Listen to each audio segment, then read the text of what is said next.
Idrissa Berkane, bonjour. Bonjour. On est ravis de passer du temps avec vous. Tout le plaisir est pour moi. Merci. Pour parler d'un sujet qui nous touche tous individuellement et collectivement et qu'on remet finalement assez peu en perspective, c'est tout le sujet de vos études, c'est la connaissance. Comment libérer votre cerveau était votre premier essai. Tout à fait. Qui a rencontré un succès populaire important. Traduit en 9 langues. Voilà, traduit en 9 langues.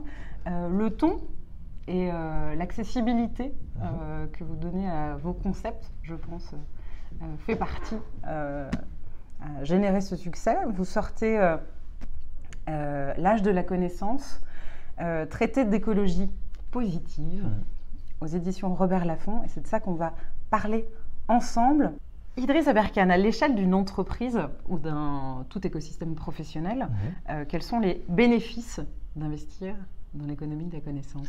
La connaissance, c'est non linéaire. Donc, quand on se met à améliorer un procédé, ça peut être un procédé de vente, ça peut être un procédé logistique. Il y a tout un tas de situations comme ça où des petites innovations sont venues du fameux temps libre des employés.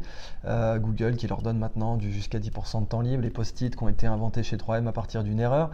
Mais bien au-delà de ça, qu'on appelle la sérendipité en l'occurrence, donc la découverte fortuite, faire circuler la connaissance, ça augmente les marges. Donc, plus on injecte de connaissances dans un process ou dans un produit, plus on augmente ses marges.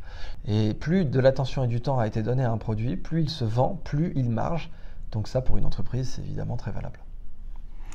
Donc l'important, c'est finalement de cette attention, ce temps, donc cette connaissance qu'on porte sur le produit, sur le sujet, mais c'est aussi le flux de connaissances. Oui, l'attention et le temps, ça détermine le flux de connaissances. Donc c'est vrai que dans une boîte, il faut encourager ses employés à dépenser leur attention, et ça, on ne peut pas le forcer, donc il faut faire en sorte que les employés prennent du plaisir, prennent du fun, comme disent nos amis de Montréal, et quand on adore ce qu'on fait, on donne plus d'attention et de temps. Donc, mobiliser l'attention et le temps de ses employés, ça ne peut se faire que quand ils prennent du plaisir.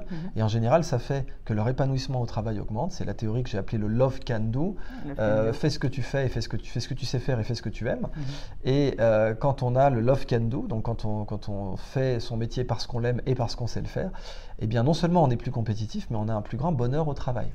Et on a un plus grand bonheur à le partager. Oui, aussi. Ouais, c'est ça, on devient ce que les mecs de la Silicon Valley aiment bien appeler un évangéliste. Pour un produit nouveau, pour un procédé nouveau, on devient le premier enthousiaste de ce produit. Et donc, on le partage plus facilement, absolument.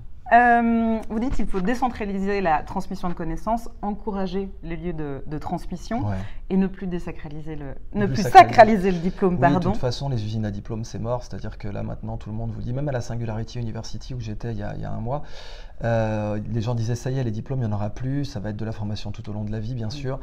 La connaissance appliquée, il faut savoir, moi, chaque fois que je suis en Belgique, je n'oublie pas de mentionner que je suis allé dans la Silicon Valley parce que j'étais fan de Cubitus. Bande dessinée belge bien connue. Il y a un épisode de Cubitus que j'aime beaucoup, c'est dans l'album Illustre ses ancêtres, où il est médiéval, là, puis il se prépare pour un tournoi, et son préparateur de tournoi lui met l'armure, puis la deuxième armure, puis la cotte de maille, puis le gourdin, le truc à pointe, le feu anti-brouillard, le triangle de sécurité, l'avertisseur 3 tonalités, puis à la fin il ne peut même plus bouger. Alors ça c'est un gag parce que c'est physique, mais en fait en éducation on fait ça aussi intellectuellement. C'est-à-dire qu'on nous charge de connaissances sans contexte et sans l'usage immédiat. Or, la connaissance, on l'apprend d'autant mieux, c'est connu, Léonard de Vinci avait appris comme ça, ce qu'on appelait la bottega de la Renaissance, on apprenait sur le chantier. C'était pareil, les cathédrales avant, ce qui a donné le concept de loge. La loge, c'était juste le petit truc tout en bois où on apprenait à tailler une pierre, on apprenait à faire une voûte, parce que juste sorti, alors il fallait surtout pas que les gars du chantier d'en face le sachent, c'est pour ça que c'était fermé, mais juste sorti, on devait le refaire. C'est comme ça qu'on apprend bien. Donc par l'expérimentation. Oui, et contexte, que la connaissance soit dans le contexte et avec l'expérimentation immédiate. Ça, c'est ce qu'on ne fait pas à l'école aujourd'hui, c'est ce qu'il faudra faire demain. Et au niveau de l'entreprise, créer des communautés apprenantes, faire en sorte que le savoir circule finalement entre pairs. Un mentor, il faut un mentor. Donc la fameuse loi des 3 tiers, je vais conclure là-dessus.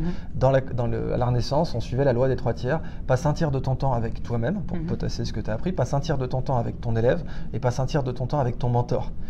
Et même le plus grand des maîtres, d'ailleurs les Chinois disent « tu es un grand maître que quand tu apprends de tes élèves ». Tu es un maître quand tu peux apprendre à tes élèves, mais tu es un grand maître quand tu apprends de tes élèves. C'est comme ça qu'il faut apprendre en entreprise. Merci beaucoup Idrissa Merci. Berkane.